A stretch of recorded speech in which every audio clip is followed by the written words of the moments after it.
शादी हुई थी पर शौहर खरीद नहीं आता था और सबको कहता ये बांझ है। इसी तरह इसने दूसरी शादी कर ली।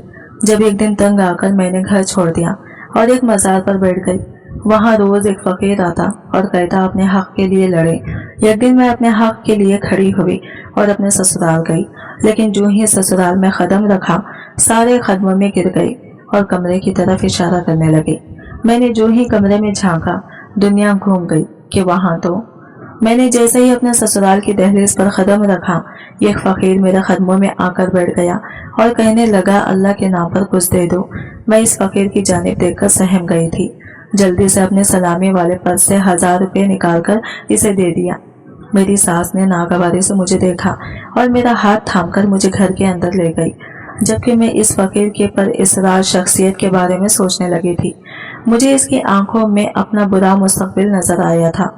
मैंने जल्दी से सर झटक दिया, मगर मैं कहाँ जानती थी कि वो तो मेरा रिश्ता फयाज से पक्का हो गया तो घर भर में खुशी की लहर दौड़ गई थी। मैं भी खुश थी कि चलो मेरी शादी के बाद मेरे वालिदैन के सर से बोझ सरक जाएंगे। बेटियां बोझ नहीं होती मगर लोग इन्हें बोझ बना देते हैं। खासकर भाभियों के आ जाने के बाद बेटियां अपने घर में ही पराई हो जाती हैं। ये रिश्ता अच्छा था, फयाज अच्छा कमा रहा था, सब कुछ ठीक ठाक था, मगर फयाज के वालिदैन ज्यादा जहेज की डिमांड कर रहे थे। जब ये बात मुझे पता चली तो मेरा दिल बहुत ज्यादा गमज़दा हो गया था। मैंने अपनी वालिदा से कह दिया कि आप इस रिश्ते से इनकार कर दें, हमें कोई और रिश्ता मिल जाएगा जिन्हें जहेज की लालच नहीं होगी।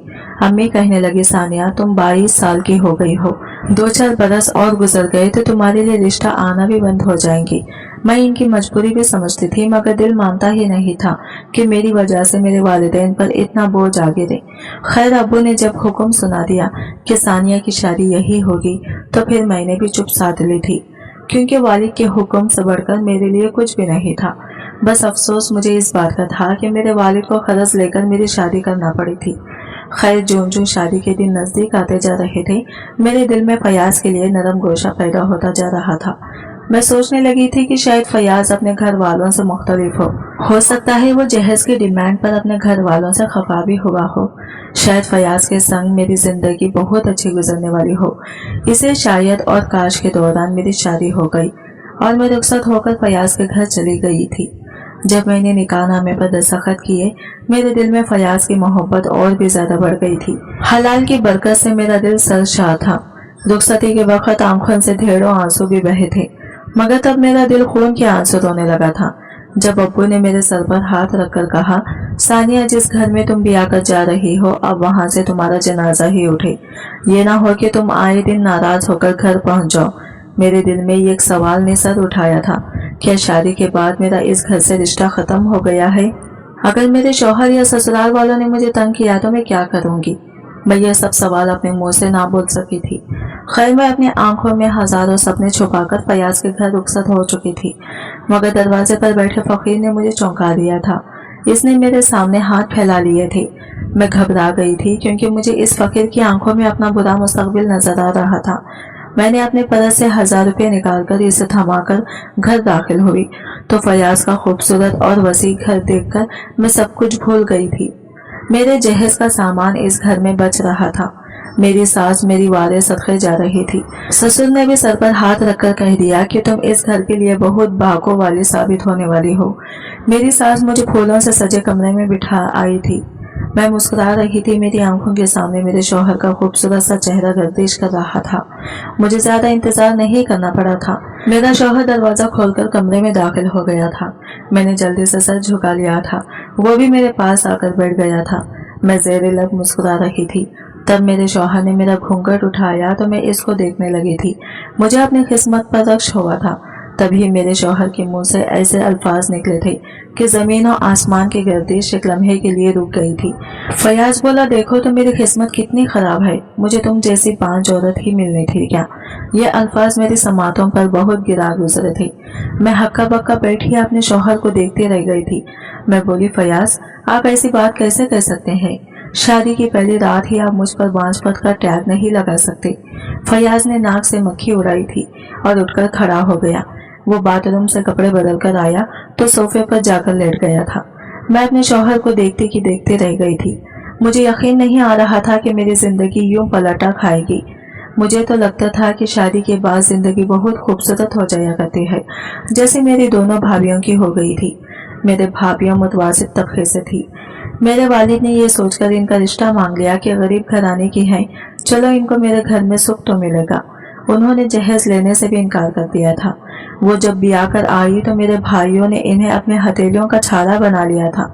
मेरे वालिदैन भी इनका बहुत ख्याल रखा करते थे, मगर इस जहेज का उन्होंने नाजायज फायदा उठाना शुरू कर दिया था। उन्होंने हम पर ही जिंदगी तंग कर दी थी। मैं तो अपनी भाभीियों की आंखों में खटकने लगी थी। वो बात बेबात फसाद खड़ा कर दिया करती थी और हर बार सारा कसूर मुझ पर डाल दिया करती थी। मेरे भाई भी मेरे दुश्मन बन चुके थे। इन्हीं हालत से तंग आकर मेरे वालिदैन ने मेरी शादी जल्द करने की कोशिश की थी। और मैं भी कितनी बेवकूफ़ थी जो ये सोच कर बैठी थी कि शादी के बाद मैं भी अपने ससुराल में राज करूंगी। मगर हर किसी की किस्मत एक जैसी तो नहीं होती ना। शादी की सुबह मुझे अपने ससुराल में हैसियत मालूम हो गई थी, जब मेरी सास ने मुझे आकर ये कहा कि हमारे घर का ये दस्तूर है कि शादी की पहली सुबह नई दुल्हन ही नाश्ता बनाती है। इस तरह घर में रिज़्क़ की रेल पेल हो जाती है। मैं कुछ न बोली और किचन में घुस गई। घर में मेरी 2 जवान नंदे भी मौजूद थी। इनसे भी नाश्ता बनवाया जा सकता था, मगर शायद मुझे मेरी हैसियत दिखाना मकसूद था। जब भी तो मुझसे ना तो किसी ने मीठा बनवाया और ना ही मेरी मेहंदी उतरने का इंतजार किया गया। मुझे घर में बेमोल मुलाजिम बना लिया गया था। सास मुस्कुराकर बात कर किया करती थी। नंदे अपनी फरमाइश पर मुझसे खाना बनवाती थी। बस यही मेरी जिंदगी थी। शादी को 1 महीना गुजरा तो फयाज ने इधर उधर सबको कहना शुरू कर दिया कि मेरी बीवी तो बांझ है, ये मुझे बच्चा नहीं दे सकती। वो झूठ बोल रहा था। सच तो ये था कि वो मेरा करीब ही नहीं आया था। वो मुझे सबके सामने बदनाम कर रहा था। मुझे अपनी ये तजलील गवारा नहीं थी, मगर मैं ये सब कुछ चुपचाप सहती रही थी। दिल में यही डर था कि अगर फयाज ने मुझे घर से निकाल दिया तो मैं कहाँ जाऊंगी। वालिद के घर तो जा नहीं सकती थी, क्योंकि उन्होंने मुझे पहले से ही हुक्मनामा सुना दिया था कि अगर तुम नाराज होकर मेरे घर आई तो तुम्हें एक लम्हे के लिए भी रहने नहीं दूंगा। इसी वक्त हाथ से पकड़कर वापस ससुराल छोड़ आऊंगा। मैं बहुत ज्यादा मजबूर थी। अगर मुझे मैके से सपोर्ट हासिल होती तो मैं इन लोगों को मजा चखा देती। यह तो उन्होंने मुंह मांगा जहेज हासिल किया था, फिर मुझे इस घर में एक मुलाजिम की सी हैसियत थी। शौहर ने कभी मुझसे हम कलाम होना तक गवारा नहीं किया था। खैर, अब तो मेरी सास भी उठते बैठते मुझे 5 के ताने देने लगी थी। एक दिन मैंने गुस्से में आके अपने सास से कह दिया था कि मैं बांझ नहीं हूँ। फयाज ने मुझ पर झूठा इल्जाम लगाया है। जब ये बात मेरी सास ने सुनी तो वो भरी हुई शेरनी बन गई थी। इसने मुझे चोटिया से पकड़कर खूब मारा और कहने लगी, कमजात, तू मेरे बच्चे पर इल्जाम लगाती है। तू बांझ नहीं है तो फिर बांझ कौन है? अब तक तो मुझे पोता क्यों ना दे सकी? तो आले ने दे फयाज को, मैं तुझे अभी तलाक दिलवाती हूँ। मैं गुस्से से बोली, हाँ दिलवा दो मुझे तलाक। मुझे नहीं रहना इस घर में। मुझे यहाँ से मिला ही क्या है। लेकिन मेरी एक बात याद रखना, आपके घर में भी 2 जवान बेटियां हैं। इंसान का सुन किया धरा इसके सामने जरूर आता है। हम दोनों अभी लड़ ही रहे थे कि फयाज दरवाजा खोलकर घर दाखिल हो गया था। इसके चेहरे पर बेइंतहा खुशी थी। मैं सारी बात तब समझी जब मैंने फयाज के पीछे एक लड़की को घर में दाखिल होते हुए देखा था। वो सुर्ख दुपट्टा ओढ़े शर्माती हुई घर में दाखिल हुई थी। वो बेहद हसीन थी। फयाज आगे बढ़ा और बोला, अम्मी, मैं आपके लिए बहू ले आया हूँ, ये आपको पोता देगी। फयाज की बात सुनकर मेरे कदमों तले से तो जमीन निकल गई थी। मेरी आंखों से आंसू गिरने लगे थे। इन तीनों ने मुझे ऐसे नजरअंदाज कर दिया था जैसे मैं कोई वजूद ही नहीं रखती। मेरी दोनों नंदे भी टीवी बंद करके बाहर आ गई थी। कहने लगी, भाई सच कहो तो आपके साथ ऐसी ही लड़की जचती है। ना जाने अम्मी ने आपके लिए सानिया भाभी जैसी मरी रोखियां तलाश कर ली थी। मैं इस वक्त इतनी घबरा गई थी कि कोई सवाल भी नहीं कर सकी थी। ना जाने इस माशरे में बेटियां इतनी बुज़दिल क्यों बना दी जाती हैं। क्यों बेटियों को अपने हक के लिए आवाज उठाना नहीं सिखाया जाता। मैं वहां खड़ी रह गई थी, जबकि नई आने वाली लड़की शाजिया मेरे शौहर की भी मालकिन बन गई थी और इस कमरे की भी जिसमें मैं रहा करती थी अब मेरे लिए स्टोर रूम में ही रह गया था। मुझे वहां ठिकाना दिया गया था। मेरी दोनों नंदे भी अपनी नई भाभी की गिरवेदा हो गई थी। मैं उदास थी। ये उदासी मेरे दिल को अंदर ही अंदर से खाती रहती थी। इस उदासी में तो दिल चाहता है कि इंसान उठकर 1 गिलास पानी भी ना पिए, मगर मुझे सारे घर का काम करना पड़ता था। और तो और फयाज ने मुझे हुक्म सुना दिया था कि शाजिया की हर जरूरत का ख्याल मुझे ही रखना है। मैंने बेहसी की चादर ओढ़ ली थी और अपनी जबान सी ली थी, आंखें बंद कर ली थी। और 2 वक्त की रोटी और ठिकाने की खातिर को लहू की बिल की तरह सारे घर का काम किया करती थी। एक दिन शाजिया कहने लगी, सानिया, मैंने और फयाज ने बाहर सिर खेलने के लिए जाना है, तुम मेरा यह सूट इस्त्री कर दो। वो सूट बहुत खूबसूरत था, मैं इसे देखती ही रह गई थी। तब शाजिया बोली, ये सूट मुझे फयाज ने दिलवाया है, पूरे 10,000 का है। शाजिया जानबूझकर मेरे सामने फयाज का जिक्र बढ़ा चढ़ाकर किया करती थी। मेरा दिल एक लम्हे के लिए खामोश सा हो गया था। मेरी शादी को 2 माह हो गए थे, मगर मुझे खर्चे के नाम पर 100 रुपया भी नहीं दिया गया था। और एक शाजिया थी जिसके लिए 10,000 के कपड़े लिए जा रहे थे। मैं वो सूट इस्त्री करने लगी थी, साथ साथ रोती भी जा रही थी कि मेरी किस्मत ने कैसा खेल खेला था, मुझे पता ही नहीं चला। और शाजिया का सूट जल गया था। मैं बहुत ज्यादा घबरा गई थी, मगर मैं ये जाहिर नहीं कर सकती थी। शाजिया को जब इल्म हुआ कि मुझसे इसका सूट जल गया है, इसने तो घर में ववेला मचा दिया था। इसने मुझे बालों से पकड़कर मारना शुरू कर दिया था। बस इतना ही नहीं, फिर फयाज ने भी मुझ पर हाथ उठाया था। इस दिन मुझ में ना जाने ये हिम्मत कैसे पैदा हो गई थी। मैंने फयाज का हाथ पकड़ लिया था। मैं फूट फूट कर रोने लगी थी। मैं बोली, फयाज, मैंने तुम्हारा क्या बिगाड़ा है? तुमने मेरे साथ ऐसा क्यों किया? अगर मैं तुम्हें पसंद नहीं थी तो फिर तुमने मेरे साथ शादी क्यों की? मेरी शादी कहीं और हो ही जाती। ये भी हो सकता है कि मुझे कोई चाहने वाला इंसान ही मिल जाता। फयाज ने मेरा हाथ पकड़ा और बोला, इस घर से निकल जाओ और इससे ब्याह कर लो जिसकी याद में तुम सारी सारी रात आंसू बहाती रहती हो। इसके पहले से जाकर बंधो जो तुम्हें चाहने वाला लगता है। वो मुझे घसीटता हुआ घर से बाहर ले जा रहा था। मैं रोती चली जा रही थी। मैंने फयाज के सामने हाथ जोड़ दिए थे। मैं बोली, खुदारा, मेरे साथ ऐसा मत करो। मेरे पास रहने के लिए कोई ठिकाना नहीं है। मगर जाहिर सी बात है, फयाज तो मुझसे अपना दामन छुड़ाना चाहता था, इसलिए मुझे धक्के देकर घर से निकाल दिया। मैं अपने घर की दहलीज पर बैठी थी। ये जिंदगी ने मुझे कैसा दिन दिखाया था। मैं क्या थी और क्या हो गई थी। आज मैं भी इस दहलीज पर इसी फकीर की तरह बैठी थी जो मेरी शादी की रात यहाँ पर बैठा था। मैंने सोचा कि क्या मुझे अपने वालिदैन के घर चले जाना चाहिए। मैंने अपनी इस सोच को रद्द कर दिया था। मैं इस घर में नहीं जा सकती थी। मेरे बाप ने मुझे मना कर रखा था। उन्होंने तो आज तक इतनी जहमत भी नहीं की थी कि बेटी से फोन करके इतना ही पूछ ले कि बेटी, तुम्हारा शौहर तुम्हारा ख्याल तो रखता है ना? तुम्हें इस घर में किसी चीज की कोई कमी तो नहीं है? मैंने इस घड़ी खुद को बहुत बेबस महसूस किया था। मेरे पास कोई ठिकाना नहीं था। गली में रश बढ़ता जा रहा था। मेरी तरफ मजाक उड़ाती नजरों से देख रहे थे। मैंने अल्लाह का नाम लिया और वहां से उठकर चल पड़ी थी। मुझे नहीं मालूम था कि मुझे कहाँ जाना है। बस मैं चलती जा रही है। चलते चलते मैं एक मजार तक जा पहुंची थी। मैं वहां खड़ी होगी। फिर सोचा कि इस मजार में जाकर मैं अपने लिए दुआ करती हूँ कि मुझे कोई ठिकाना मिल जाए। मैं मजार में दाखिल हो गई थी। मैं ठिकाने के लिए दुआ करने आई थी। यहाँ मजार ने मुझे ठिकाना दे दिया था। इसने मुझे अपनी अम्मा वाली आगोश में समेट लिया था। हर तरफ से अल्लाह अकबर की सदाएं बुलंद हो रही थी। मैं सोचने लगी थी, मेरी जिंदगी का मकसद क्या है? वालिदैन के घर भाभियों के हाथों जलील होती रही और ससुराल में अपने शौहर और नंदों के हाथों। क्या अल्लाह ने मुझे इसीलिए बनाया था? मैं यही सोच रही थी जब एक फकीर मेरे पास आया। वो बोला, अपने हक के लिए लड़। मैंने सर उठाकर इसकी जानिब देखा तो ये वही फकीर था जो मेरे घर की दहलीज पर बैठा था। मैं इसकी जानिब हैरत भरी नजरों से देखती रही थी। मैं बोली, अपने हक के लिए कैसे लड़ूं? वो बुजुर्ग फकीर मुस्कुराया था। वो बोला, ये तुम्हें कोई नहीं बताएगा, तुम्हें अपने लिए सारे रास्ते खुद ही बनाने होंगे।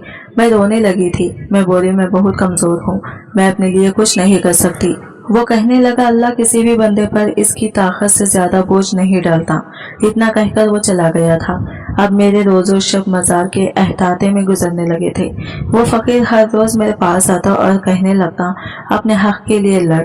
मैं इसकी इस बात से चौंक जाया करती थी। एक दिन सोचने लगी कि अगर क़यामत के दिन अल्लाह ने मुझसे सवाल किया कि मैंने तुम्हें जिंदगी जैसी नेमत से नवाजा था, तुमने इस जिंदगी को कहाँ बसर किया, किसके काम आई, इंसानियत की खिदमत की क्या या नहीं, तो फिर मैं क्या जवाब दूंगी? मैंने सोच लिया था कि मैं अपने ससुराल जरूर जाऊंगी। मैं अपने साथ बुरा करने वालों से इंतकाम जरूर लूंगी। ये सोचकर मैं एकदम से जोश में आ गई थी। मैं कदम कदम चलती मजार के अहाते से निकल गई थी। मैं चलते चलते अपने ससुराल पहुंच गई थी। लेकिन जो ही ससुराल में कदम रखा तो सामने का मंजर देख के चौंक गई थी, क्योंकि मेरी सास की जैसे ही नजर मुझ पर पड़ी वो फूट फूट कर रोने लगी थी। और फिर देखते ही देखते सारे मेरे कदमों में गिर गए और कमरे की तरफ इशारा करने लगे। मैंने जो ही कमरे में झांका, दुनिया घूम गई। कि वहाँ तो मेरे कमरे में मेरी सौतन शाजिया किसी नौजवान लड़के के साथ हंस हंस कर बातें कर रही थी, जबकि फयाज मेरा शौहर एक व्हील चेयर पर एक जानिब लड़कती हुई गर्दन के साथ बैठा हुआ था। मैं उल्टे कदमों बाहर आई थी। मैं तो यहाँ इंतकाम लेने आई थी, मगर मुझे कुछ और ही देखने को मिला था। मैं अपनी सास से बोली, ये सब क्या है? मेरी सास रोने लगी थी। वो बोली, सानिया हमें माफ कर दे, हमने तुम्हारे साथ बहुत बुरा सलूक किया, तुम्हारा दिल दुखाया, तुम्हें घर में मुलाजिम की हैसियत से रखा। मैं नहीं जानती थी कि मेरा किया धरा मेरे सामने इतनी जल्दी आ जाएगा, मेरी पकड़ इतनी जल्दी हो जाएगी। सानिया, मैं तुम्हारी मुजरिम हूँ, मैं ही तुम्हारी गुनहगार हूँ। तुम मुझे जो सजा दोगी मैं कबूल कर लूंगी। सानिया, मैं जानती थी कि मेरा बेटा फयाज किसी और लड़की को पसंद करता है, मगर मैंने इसका रिश्ता फिर भी तुम्हारे साथ कर दिया। मुझे तुम में कोई दिलचस्पी नहीं थी। मैंने तो ये शादी फकत तुम्हारे जहेज की खातिर की थी, क्योंकि मेरा दिल था कि मेरी बहू जो जहेज लाएगी वो मैं अपने बेटियों को दे दूंगी। तुम अपने साथ अच्छा खासा जहेज लाई थी। मैंने फयाज से कह दिया था कि इस शादी के पीछे मेरा जो मकसद छुपा हुआ था वो पूरा हो गया है। अब तुम अपनी बीवी के साथ जैसा सलूक करना चाहो तुम्हारी मर्जी है। यूं फयाज ने तुम पर 5 का इल्जाम लगा दिया। खैर, तुम घर से चली गई तो शाजिया ने अपने असली रंग ढंग दिखाना शुरू कर दिए थे। इसने हम माँ बेटियों को घर की मुलाजिम बना लिया था। मैं इन सब हालात से बहुत परेशान थी, इसलिए सोचा कि जितनी जल्दी मुमकिन हो सके मैं अपने बेटियों की शादियां कर दूं, क्योंकि जहेज तो बना पड़ा था। इन्हीं दिनों मेरी बड़ी बेटी हिना के लिए जो रिश्ता आया वो इस मनहूस शाजिया को पसंद आ गया था। इसने इस लड़के के साथ दोस्ती काट ली थी। यह बात जब फयाज को पता चली वो तो गुस्से से पागल हो गया था। इसने खूब शोर मचाया था, मगर ये शाजिया बाज आने वाली नहीं थी। एक दिन फयाज जब काम से लौटा तो इसने देखा कि इसकी बीवी तो अपने आशिक को घर में बुलाकर बैठी है। यह सब देखकर फयाज का ब्लड प्रेशर बहुत ज्यादा हाई हो गया था। वो जमीन पर गिर पड़ा।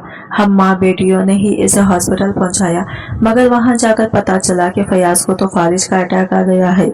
इस दिन से मेरा बेटा व्हील चेयर पर बैठा रहता है। ये मनहूस शाजिया इसके सामने जानबूझकर इस लड़के को बुलाती है।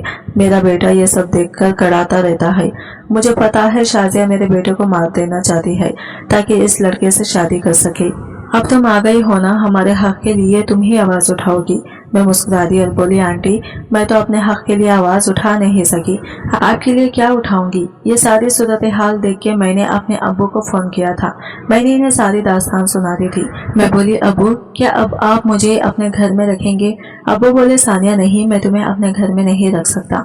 अब तुम शादीशुदा हो, तुम्हारी सारी जिम्मेदारी तुम्हारे शौहर की है, और अगर तुम इस मुश्किल घड़ी में अपने शौहर का साथ दोगी तो वो सारी जिंदगी तुम्हारा गुलाम बनकर रहेगा।